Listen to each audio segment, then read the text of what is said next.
계속해서 사무엘상 말씀을 오늘 마무리 지으려고 합니다. 이제 다윗이 등장을 했지요. 다윗이 기름 부음 받고 그리고 골리앗과의 전쟁 이후에 이제 본격적으로 주님께서 다윗을 훈련해 가시려는 과정이 사울 왕을 통해서 핍박받는 것으로 시작을 합니다. 그런데 원래 다윗이 그렇게 흠이 없고 또 온전한 자는 아니었습니다. 다윗을 그렇게 훈련시키고 또 왕으로 세우기까지 10몇 년 동안 하나님이 훈련시킨 데에는 그만큼 그의 모든 것들을 하나님이 훈련시키는 그 과정을 통과시킨다라는 거지요. 한 개인의 훈련뿐만이 아닙니다. 다윗이 갈 때 수많은 사람들, 수백 명의 사람들이 함께 했던 것처럼 다윗은 혼자 하지 않습니다. 결국 어려움 가운데 함께 했던 400명, 600명의 그 사람들이 나라를 다시 세워나갈 때 장군으로 또 옆에 있는 조력자들로서 그들이 세워집니다. 신앙은 믿음은 혼자이지만 믿음의 공동체는 함께 가는 거지요. 그래서 우리가 공동체 안에 속하는 것, 그리고 믿음으로 서로가 서로를 또 용납하고 또 위로하며 함께 가는 것이 무엇보다 중요합니다.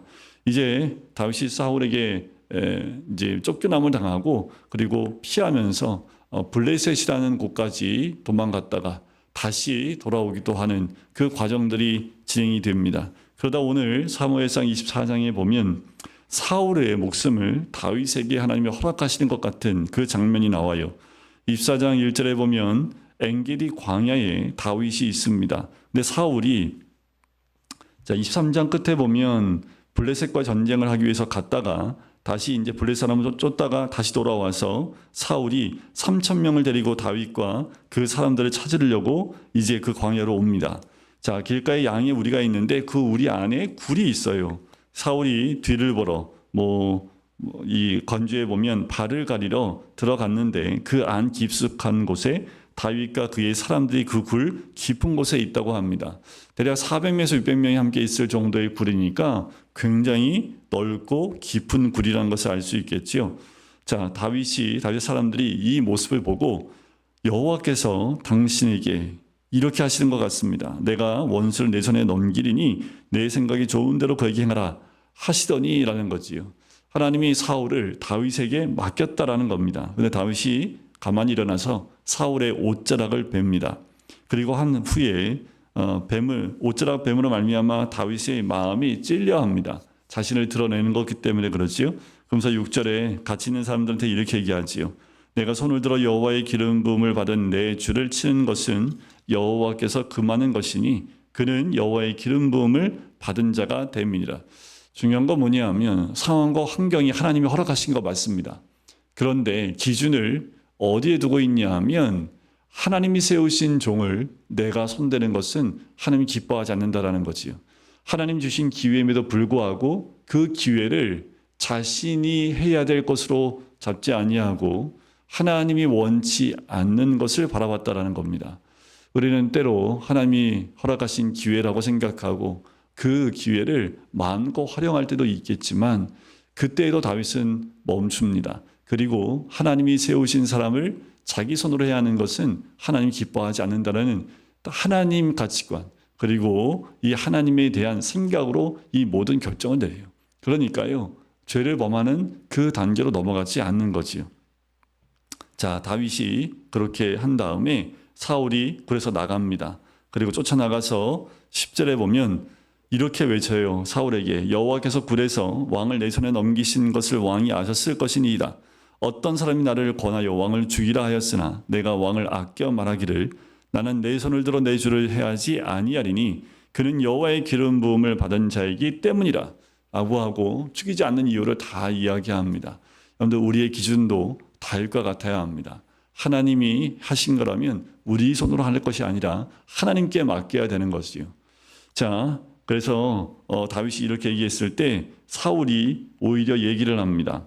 자, 20절에 보면 보라 나는 내가 반드시 왕이 될 것을 알고 이스라엘 나라가 내 손에 견고히 설 것을 아노니. 그러면 빨리 바꿔야죠.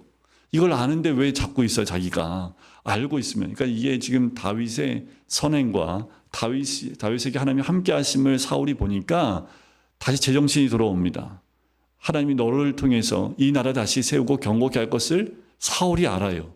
그렇다면 빨리 다윗에게 그 모든 정권을 내어주고 사울은 뒤로 나왔다면 사울의 말로 그렇게 어렵지 않았을 겁니다. 그런데 사울이 이것을 알면도 불구하고 그리고 다윗에게 자기 후손까지 다 내어 맡깁니다. 맹세해달라고, 내 후손을 끊어지지 않게, 멸하지 않게 하겠다고 맹세하라고. 다윗이 맹세를 합니다. 사울은 집으로 돌아가고 다윗은 어디로 가요? 그 사람들은 요새로 올라가게 되는 거지요. 사울은 알았지만, 그리고 고백을 했지만 여전히 왕의 자리에서 물러설 마음이 없는 거지요. 다시 25장에 보면, 자, 사무엘이 죽음에 온 이스라엘 무리가 모여 그를 두고 슬피 울며 라마 그의 집에서 그를 장사한지라.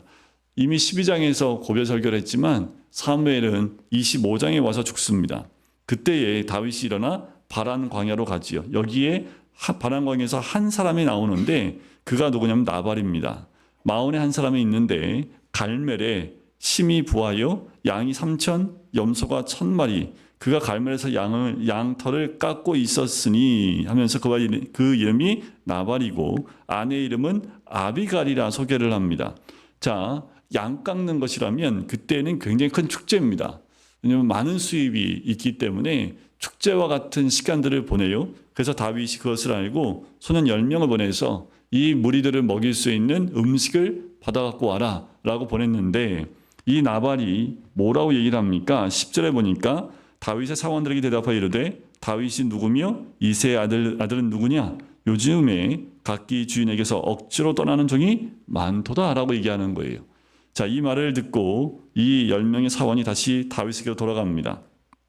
다윗이 13절에 너희는 각기 칼을 차라 하니 각기 칼을 차매 다윗도 자기 칼을 차고 400명가량은 데리고 올라가고 200명은 소유물 곁에 있게 하니라. 자기 소유물을 지키기 위해서 200명을 남기고 400명을 다 데리고 가는 거예요.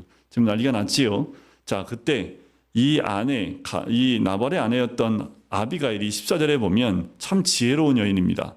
다윗이 우리 주인에게 문안하러 광야에서 전령으로 보냈거늘 주인이 그들을 그냥 모욕하였나이다 라고 하니까 이게 큰 일이 생겼다는 것을 아비가일은 알아요. 근데 나발은 몰라요. 자, 그래서 아비가일이 어떻게 합니까? 18절에 떡 200덩이, 포도주 2가죽 부대 잡아서 요리한 양 5마리와 볶은 곡식 5세와 건포도 다 준비하여 나귀에 다 싣습니다. 그리고 아비가일이 나귀를 타고 따라 올라가요. 다윗이 올 길을 깨닫고 그 길로 올라갑니다. 가다가 다윗을 만나요. 그래서 23절부터 다윗 앞에 엎드려 아비가일이 이야기하는 얘기가 나오는데 이 여인의 통찰력이 어마어마합니다. 남편인 그 나발은 정말 우둔한 자인에도 불구하고 이 아내는 굉장한 통찰력이 있어요.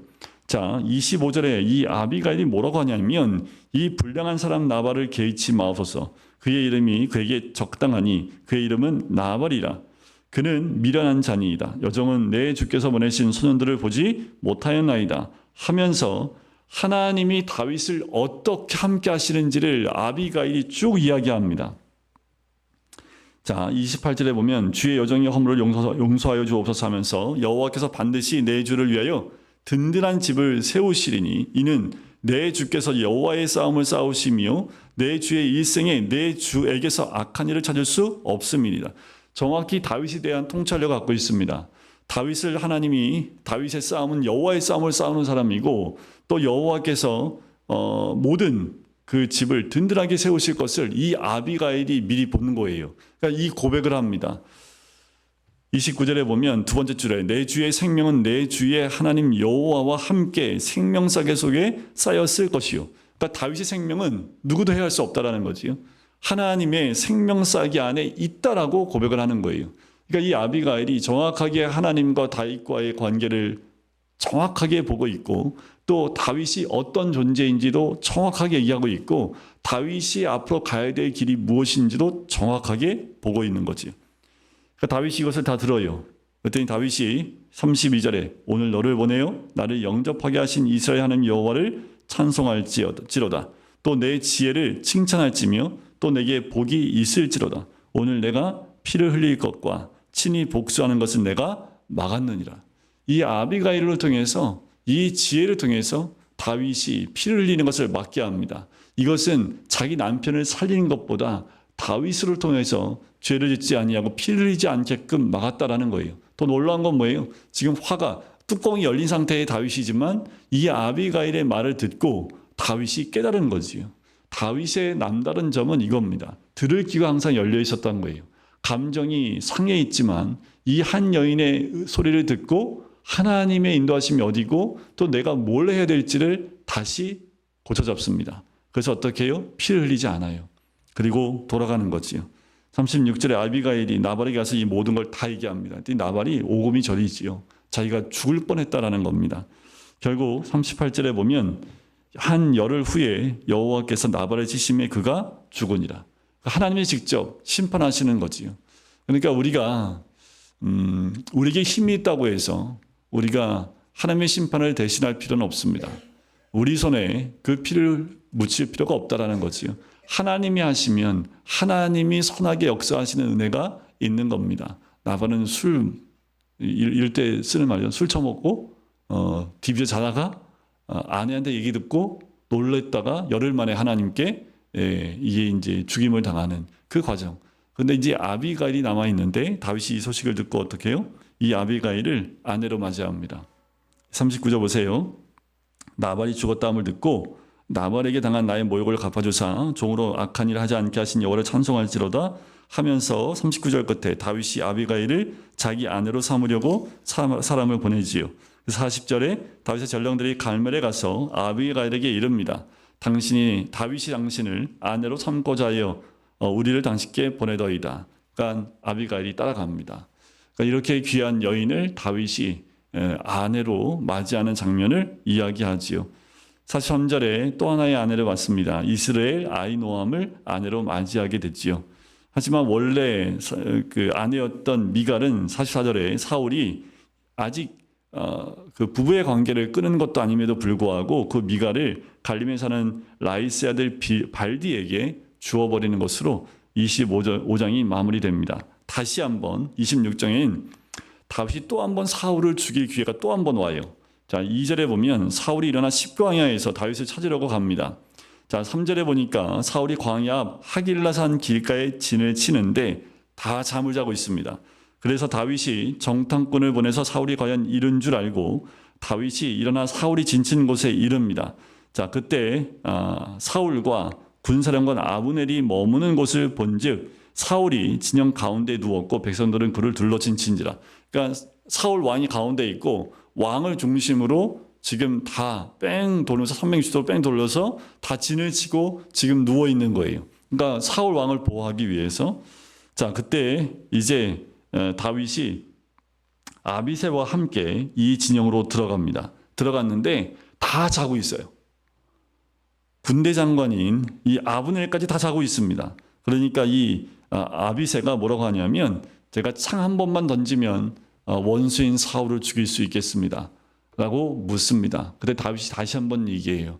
하나님의 기름 부음 받은 자를 손대는 것은 하나님이 기뻐하지 않는다라는 거지요. 그래서 그것을 금하게 합니다. 11절에 그 내용이 나오지요. 내가 손을 들어 여호와의 기름 부음 받은 자를 치는 것을 여호와께서 금하시니 너는 그의 머리 곁에 있는 창과 물병만 가지고 가자라고 얘기를 해요. 다윗이 두 번이나 사울을 살립니다. 살렸을까요? 하나님 말씀과 뜻, 참 다윗은 분별력이 정확한 사람입니다. 24장에서 있었던 그 사건, 그리고 시간이 흘러 26장에 다시 한번 하나님이 기회 주셨을 때 내가 그때는 하나님 뜻대로 하나님을 생각해서 했지만 이때는 한 번 더 기회 주신 거니까 이건 이때는 죽여야겠다라고 생각을 바꿀 수도 있는데 다윗은 시간이 흘러도 상황이 어떻든 간에 그 생각은 변함이 없었다라는 거지요. 사람은 생각이 바뀔 수 있습니다. 시간이 지나면 신앙적인 어떤 결단도 희미해질 수 있고 하나님 주신 마음도 옅어질 수 있어요. 근데 다윗은 그렇지 않다라는 거지요. 하나님의 기름 부음 받은 자를 손대는 것에 대해서 다윗은 기뻐하지 않습니다. 끝까지 그를 살리고 창과 물병만 가지고 와요. 다시 한번 다윗이 이제 사울에게 얘기합니다. 아브넬을 혼내면서 어떻게 너의 주 왕을 보호하지 않고 그렇게 잠만 또 이렇게 표현할 수 있죠. 처자할 수 있느냐 하면서 혼내요. 아브넬을. 그래서 사울에게 다시 한번 다윗이 얘기를 해요. 내가 당신을 죽일 기회가 있었지만 죽이지 않고 하나님의 기름 부음 받은 자이기 때문에 내가 손을 대지 않습니다. 20절에 보면 그런즉 청하건대 여호와 앞에서 먼 이곳에서 이제 나의 피가 땅에 흐르지 말게 하소서. 이는 산에서 메추라기를 사냥하는 것 자와 같이 이스라엘 왕이 한 벼룩을 수색하러 나오셨음이니이다. 다윗은 그 왕 앞에서 자신을 한없이 낮추는 모습을 보게 되지요. 원래는 이 다윗이 어땠습니까? 여인들이 사울은 천천히요, 다윗은 만만이라. 그리고 가는 곳마다 다윗이 지혜롭게 하여 승리하고 또 모든 일들을 너무 일처리를 잘하는 것을 통해서 자기를 드러냈던 사람인데, 왕을 높이고 자신을 벼룩같이 낮추는 이 모습으로 고난을 겪으면서 다윗의 마음이 이와 같은 모습이 되어진 것을 보게 되지요. 자, 이제 27장에 가면 다윗이 그 마음에 이제 생각하기에 후일에는 사울의 손에 붙잡히리니 다시 한번 블레셋 사람 땅으로 피하여 들어간 것이 좋으리라 하고 이제 그 블레셋 땅으로 들어갑니다. 사울이요, 온 영토 내에서 다시 나를 찾다가 단념하리니 내가 그의 손에서 벗어나리라 하고 블레셋 땅으로 다시 들어가요. 자, 앞에서는 그 땅에 들어갔다가 그 주변에 있는 사람들이 야, 천천만만했던 그 사람이 다윗 아닙니까? 그 말을 듣고 미친 채에서 살아나왔던 그 자리로 다시 들어갑니다. 그래서 2절에 보면 다윗이 일어나 함께 한 사람이 600명인데 더불어서 가드왕 마옥의 아들 아기스에게로 건너갑니다. 자, 이 말을 듣고 더 이상 찾지 않지요. 다윗과 그 사람들이 저마다 가족을 거느리고 가드에서 아기스와 동거하였는데 다윗이 그 두 아내 이스라엘 여자 아히노함과 나발의 아내였던 갈멜 여자 아비가일과 함께 갑니다. 온 가족이 함께 가요. 처음에는요, 혼자 몸으로 도망이 갔어요. 그래서 미친 채에서 혼자 도망 나올 수 있지만 지금은요, 함께하는 사람이 600명에다가 자기 가족까지 함께 다 갑니다. 그러니까 이 블레셋 왕이었던 아기스도 이 부분에 대해서 완전히 이제 백기 들고 투항한 것 같고 마찬가지다라고 생각을 하게 되지요. 그래서 이 다윗과 함께한 사람들이 머물 수 있는 한 곳을 정해주게 됩니다. 그것이 바로 6절에 나오는 시글락이라는 곳에 머물게 하지요. 그런데 이 시글락은 결국 오늘까지 유다 왕에게 속하게 됩니다. 다윗이 그 시글락을 받고 결국 다윗이 점령한 땅으로 되어져 버려요. 자, 거기서 블레셋 사람들 지방인 산 날수가 1년 4개월이었더라는 거예요. 그러니까 1년 4개월 동안 블레셋 땅에 머물어요.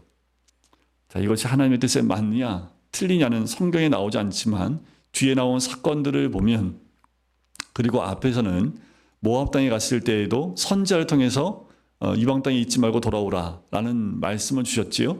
다시 블레셋 땅에 왔을 때에는 그 음성은 있지 않았습니다. 그런데 이 땅에 살면서 다윗이 했던 건 뭐냐 하면 하나님 마음에 흡족한 일들을 해요. 그게 뭐냐 하면 아말렉을 침노하는 겁니다. 자, 사울 왕에게 아말렉을 진멸하라 했는데 사울이 하지 않았지요. 자, 다윗이 하나님의 명령이 있지 않았음에도 불구하고 일어나서 아말렉 사람을 침노합니다. 그래서 그들은 8절에 보면 옛적부터 술과 애굽 땅으로 지나가는 지방의 주민이라. 그래서 아말렉 사람들을 침노해서 다 빼앗고 남녀를 살려두지 않습니다. 호흡 있는 걸 살려두지 않고 그 의복과 낙타와 그 짐승들을 다 빼앗아 가지고 와요. 돌아와서 아기스에게 얘기하지요. 아기스가 묻습니다. 아기스가 이르되 너희가 오늘 누구를 침노하였느냐? 다윗이 이렇게 대답을 해요. 유다 땅이라고 얘기를 합니다. 그랬더니 아기스가 완전히 믿어버려요. 왜요? 이제 다윗은 자기 나라 유다 땅으로 들어갈 수 없다라는 거죠. 왜요? 전쟁을 일으켜서 그 땅을 점령하고 다 빼앗아 왔기 때문에 이제 더 이상 다윗은 이제 유대 땅으로 돌아갈 수 없다라고 생각을 하고 완전히 다윗을 믿게 됩니다. 자, 그래서 12절 끝에 보면 내 부하가 되리라고 생각하니라라는 거예요. 그래서 아기스에게 완벽한 신임을 얻게 됩니다. 그리고 28장에 가면 그때 블레셋 사람들이 이스라엘과 싸우려고 군대를 모집하게 됩니다. 아기스가 다윗에게 이르되 너는 발키알라 너와 내 사람들이 나와 함께 나가서 군대에 참가할 것이니라. 이제 난리가 났어요. 이전까지는 아기스한테 자기가 했던 것들을 숨기고 말하지 않았는데 이제는 블레셋이 유대인과 싸우러 이스라엘과 싸우러 나가는데 아기스가 불러요. 나와 함께 전쟁에 참여하자라는 거지요. 근데 이걸 거부할 수 없잖아요. 거부하면 큰일 나니까. 그래서 다윗이 아기스에게 이르되 그러면 당신의 종이 행할 바를 아시리다 하니 아기스가 다윗에게 이르되 그러면 내가 너를 영원히 내 머리 지키는 자를 삼으리라 라고 해요. 이 전쟁에 참여하면 내가 내 머리를 지키는 자로 너를 삼겠다. 내 가장 측근으로 삼겠다고 얘기하는 거지요. 자, 그러는 와중에 3절에 다시 한번 사무엘이 죽었으므로 라고 얘기합니다. 왜 또 한 번 25장에서도 얘기했는데 28장에 또 얘기하냐면 사무엘의 죽음을 통해서 하나님의 모든 말씀과 모든 것이 다 끝났다라는 의미입니다. 사무엘의 죽음은 사무엘을 통해서 하나님이 주신 메시지와 말씀과 하나님의 뜻이 사무엘의 죽음과 함께 끝났다라는 것을 알려주고 있는 내용입니다. 그러니까 하나님의 뜻이 어디서 들리지도 않아요. 3절 끝에 보면 사무엘이 죽었을 때 사울이요 신접한 자와 박수를 그 땅에서 다 쫓아냅니다. 우상을 섬긴 자를 다 쫓아냈어요. 그런데 블레셋 사람들이 전쟁하러 오니까 5절에 사울이 블레셋 사람들 때문에 두려워서 마음에 크게 떨려요.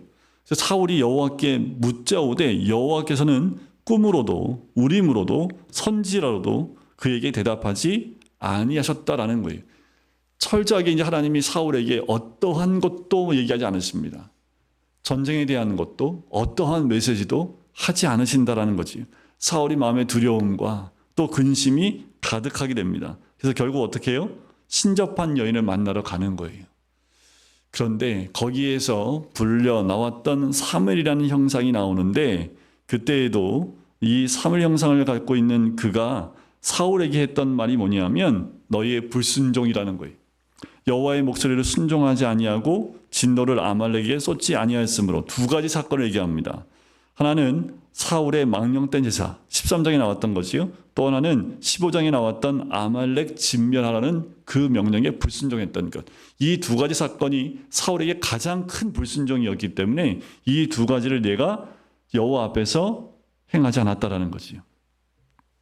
그래서 19절에 보면 여호와께서 이스라엘을 너와 함께 블레셋 사람들의 손에 넘기시리니 내일 너와 내 아들들이 나와 함께 있으리라. 결국 내가 죽임을 당할 것이다 라고 얘기를 해요.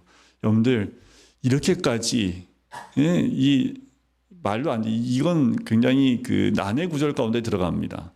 신접한 자가 사무엘을 불러낼 수 있다는 것도 성경에 맞지 않는. 그래서 이거를 어떻게 해석해야 되고 어떻게 봐야 되는지 신학자들이 많은 지금도 논쟁이 되는 말씀이기도 합니다. 근데 그걸 떠나서 그럼에도 불구하고 사무엘이 진짜 사무엘인지 귀신인지는 몰라요. 그런데 그가 말하는 것은 하나님이 하신 말씀이 맞는 거지요.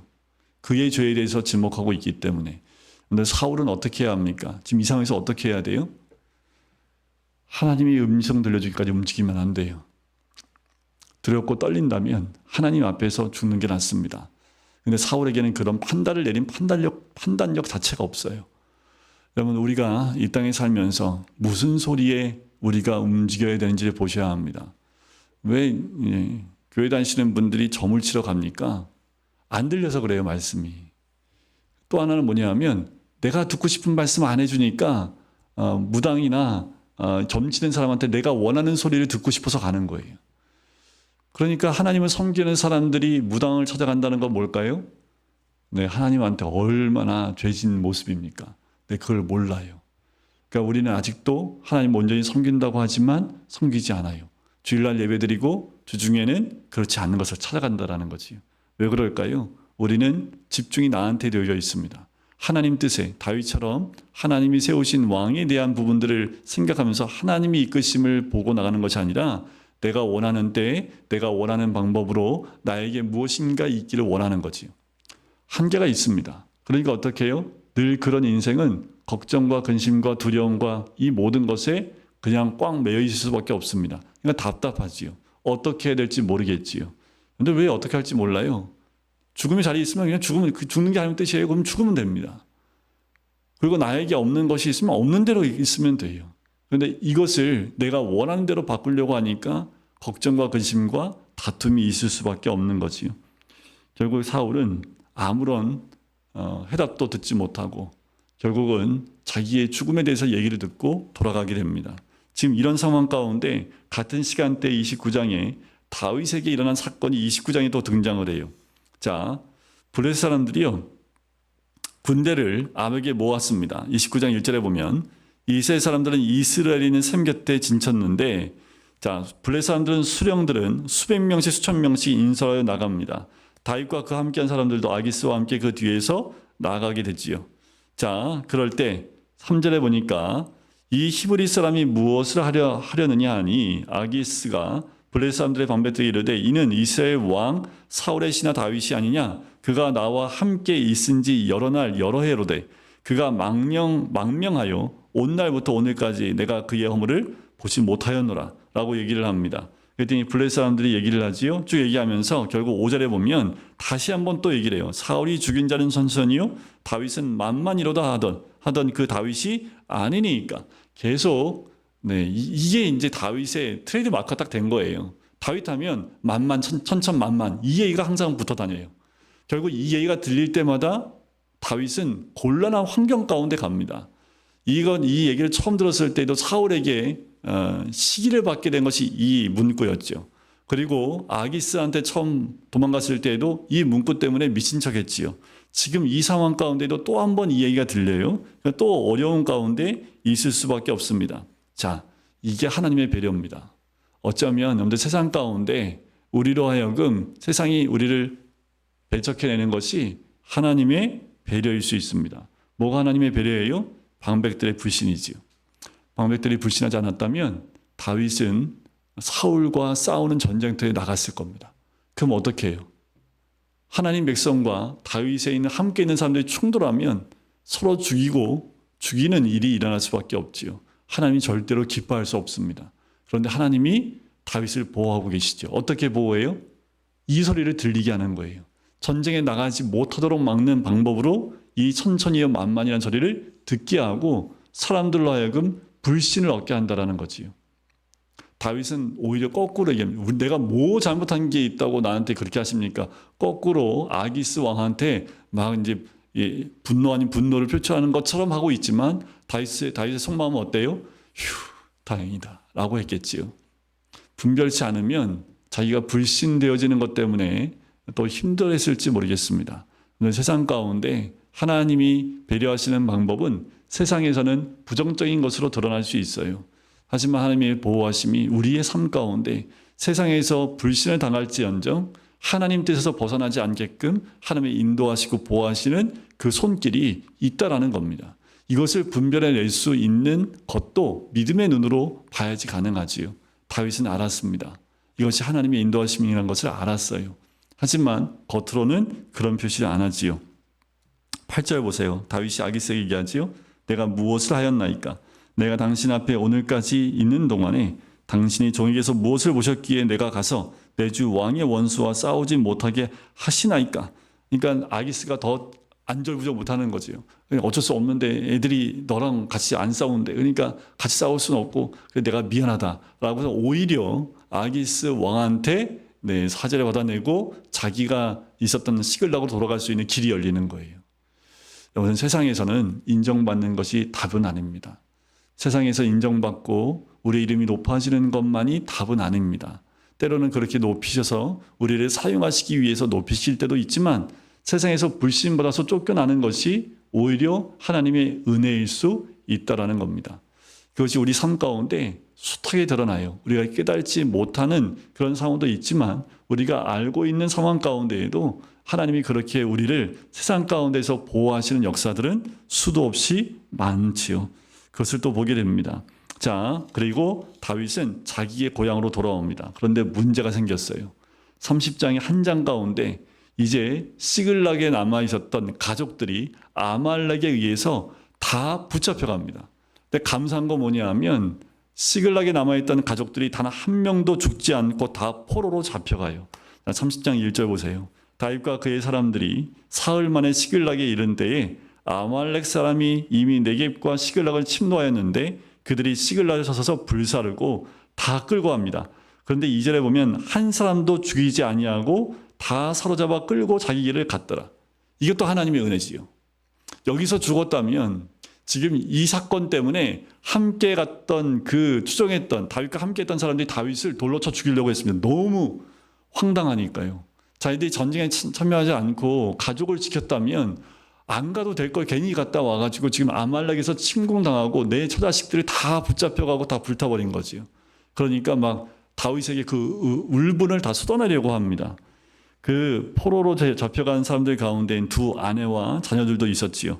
7절에 보세요. 다윗이 아히멜렉의 아들 제사장 아비아달에게 이르되 원하건대 에봇을 내게로 가져오라. 아비아달이 에봇을 다윗에게 가지고 갑니다.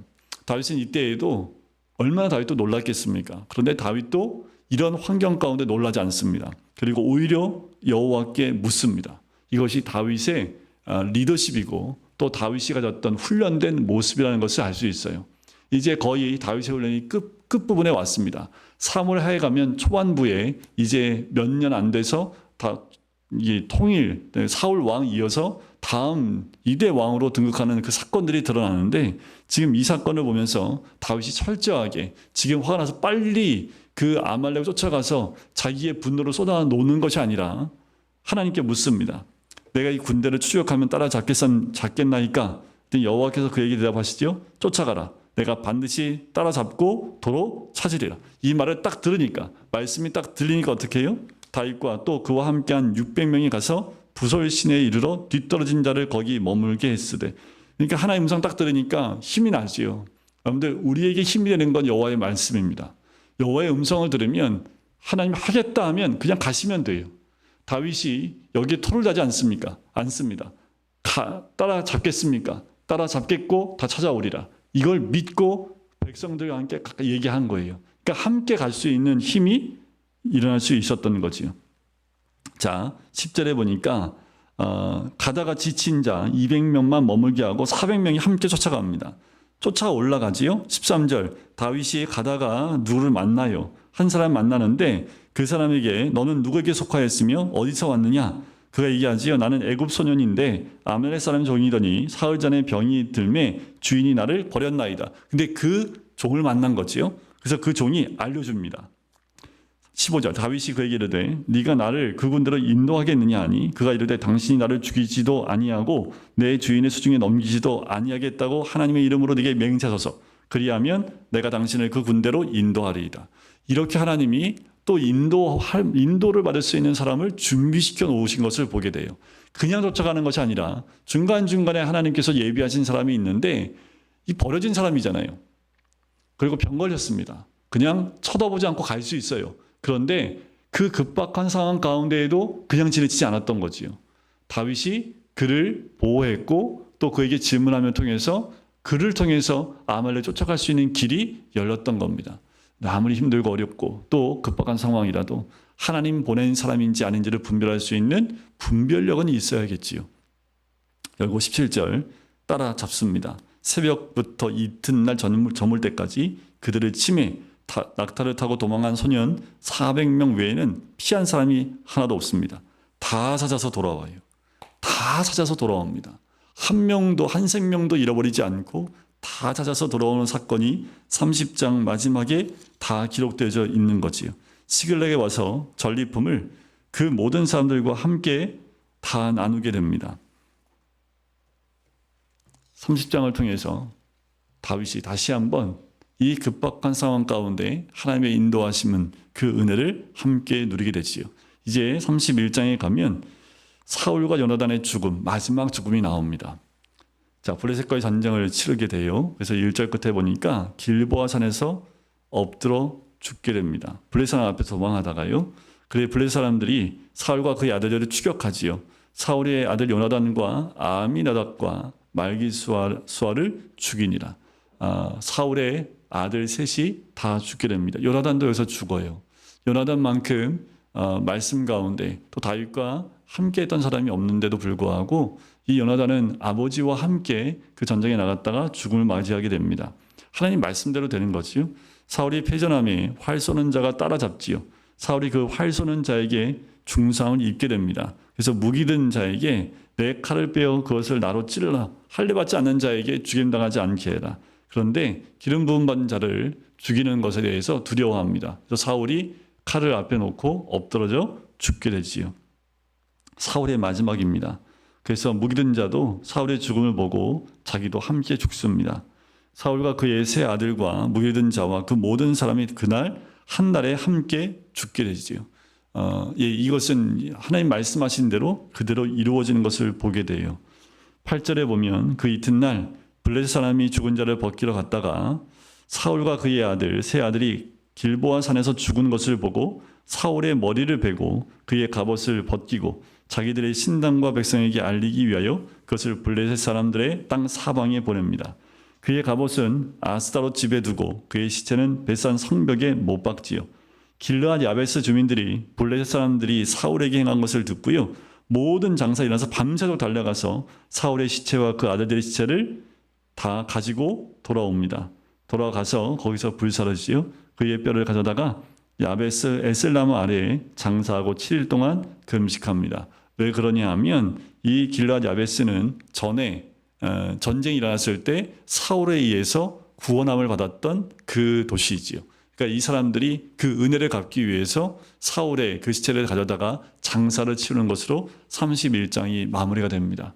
그런데 사무엘 상의 말씀은 이제 사무엘의 등장과 함께 이스라엘 백성이 하나님의 통치와 다스림이 다시 시작되어지지만 이들이 원했던 왕, 사울 왕에 의해서 이 땅이 다시 한번 죄로 물들어가지만 그를 버리고 하나님이 다윗을 세우고 사울 왕을 통해서 다윗을 다시 세우는 과정들이 나옵니다. 여러분들, 우리가 믿음의 삶으로 믿음의 길을 갈 때에도 마찬가지예요. 내가 지금 과연 어느 길로 가고 있는지, 또 어떤 훈련을 받고 있는지 굉장히 중요합니다. 우리가 다 예수를 믿는 그리스도인으로 살아간다면 하나님은 우리 모두에게 기름 부음 받은 자와 같이 훈련되어지고 하나님이 원하시는 그 자리에 올라가기를 원하시는 거지요. 그건 다른 게 아닙니다. 여러분들, 우리를 통해서 주의 뜻이 이루어지는 거예요. 그러기 위해서는 우리 안에 회복되어야 될 모습, 또 회개되어지고 돌이켜야 될 모습이 우리 가운데 있어야 된다는 거지요. 다윗은 이렇게 훈련되어지는 모든 과정 가운데 함께했던 사람도 단 한 명도 잃어버리지 않고 함께하는 다윗의 모습을 보게 됩니다. 이스라엘 백성들의 모습을 통해서 우리에게 말씀해주고 계시는 거지요. 우리가 선택해 가야 될 것이 무엇이고 또 어떤 훈련으로 나아가야 될지 우리에게 말씀해주고 있는 겁니다. 여러분들, 이 시대를 보면서 이스라엘 백성을 보면, 이스라엘의 그 나라를 보면 지금 이 시대가 보이는 거지요. 시대가 바뀌고 몇천 년 흘러도요, 변함이 없으면 사람은 다 똑같아요. 하지만 그 가운데 하나님의 사람 한 명이 있으면 그 사람으로 공동체를 이루고 하나님 뜻을 이뤄낼 수 있는 거지요. 옳은 가정의 달입니다. 여러분, 우리 가정 안에 믿음의 대를 이을 수 있고 기름 부음 받은 한 사람이 있을 때 그 가정은 구원을 받고 하나님의 은혜를 누릴 수 있습니다. 중요한 건 내가 그 기름 부음 받은 자가 돼서 하나님의 뜻과 말씀을 따라 나가는 하나님의 사람이 되어야 될 줄 믿습니다. 그리고 그 말씀을 따라 나갈 때 고난이 있어요. 아픔도 있어요. 내가 가고 싶은데 그곳에 가지 말라고 하세요. 안 가면 됩니다. 다윗은 그렇게 하나님 선지자를 통해서 말씀하실 때 안 가요. 다시 돌아와요. 다시 죽을 수밖에 없는 이스라엘 땅으로 돌아와요. 그럼에도 불구하고 하나님이 사울 왕을 붙였음에도 불구하고 자기의 손, 자기가 원하는 방법대로 하지 않았다라는 거지요. 하나님이 세우셨기에 하나님이 하실 것을 믿고 하나님께 다 맡기는 겁니다. 옆에서 보기에 그 함께했던 사람들이 얼마나 답답했을까요? 하나님이 2번이나 기회를 줬는데 사울을 지금 당장 죽이면 다윗 당신이 왕이 되는 건데 그 기회를 발로 차버리냐고 그렇게 생각을 했을 텐데, 다윗은 자기 손으로 왕이 되는 것이 아니라 하나님이 세우신 왕이 되는 것이 더 중요한 것을 알았어요. 그래서 자기에게 힘이 있고 자기에게 모든 것이 할 수 있는 그 모든 환경이 왔다 하더라도 자기 손으로 안 해요. 하나님 손으로, 하나님 때에 되는 것을 바라봤던 사람이 다윗입니다. 그래서 이스라엘 백성이 가장 존경하고 가장 따르는 두 사람이 있다면 아브라함과 다윗입니다. 아브라함과 다윗을 통해서 이스라엘이 세워졌기 때문에 그렇게 이스라엘 백성들은 지금도 다윗 왕 때를 기대하고 또 회복되기를 원하고 있는 거지요. 각 가정마다 믿음으로 회복되기를 원하고요. 또 다윗과 같이 하나님이 세우시는 사람이 되어서 하나님 뜻 가운데 우리 가정들이 보호되고 또 이 마지막 때에 구원받은 가정들로 또 이 가정의 달 믿음의 가정이 되시기를 주님의 이름으로 간절히 축원드립니다.